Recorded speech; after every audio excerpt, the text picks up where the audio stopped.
नेपाल में गाना गा रहे।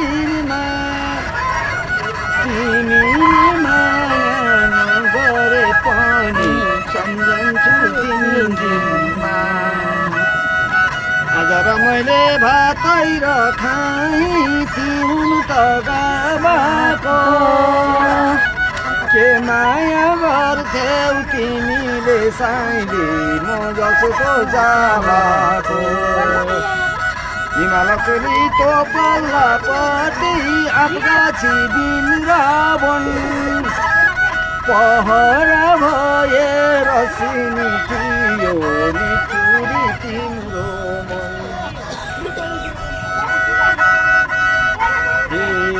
रातो रचोली निलो है चोली कुन चोली सिएको यो गीत मैले गाएको होइन सम्झाइदिएको यो गीत मैले गाएको होइन सम्झाइदिएको।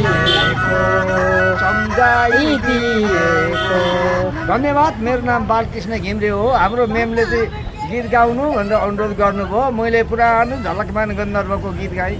हरेक कुरोको भाका आउँछ। यो सारङ्गी मैले आफैले बनाएको हो। अब मेरो चाहिँ सेयर गर्न सक्नुहुन्छ।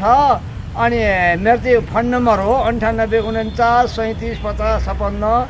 म कला संस्कृति भनेपछि हुतुक्कै हुने मान्छे हो। तर ठुला यस्ताले चाहिँ हामीलाई पत्याउँदो रहेछ भन्ने कुरो नि मैले बुझेँ।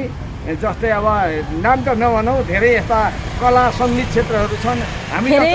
फिर मैं इस समय नेपाल में हूँ। यहाँ पे हमारे बड़े भाई हैं, वो बहुत सुरीली, बहुत अच्छी, बहुत मीठा वो गाना गा रहे थे। मुझे अच्छा लगा, मैं यहाँ रुक गई क्योंकि मुझे संगीत से बहुत प्यार है। लेकिन वो संगीत है, ये जो पुराने ज़माने में जो संगीत अपना दिल की भावना इससे गाया जाता था। तो मैं रुक के मैंने बोला मेरे लिए थोड़ा सा गाना गा दीजिए।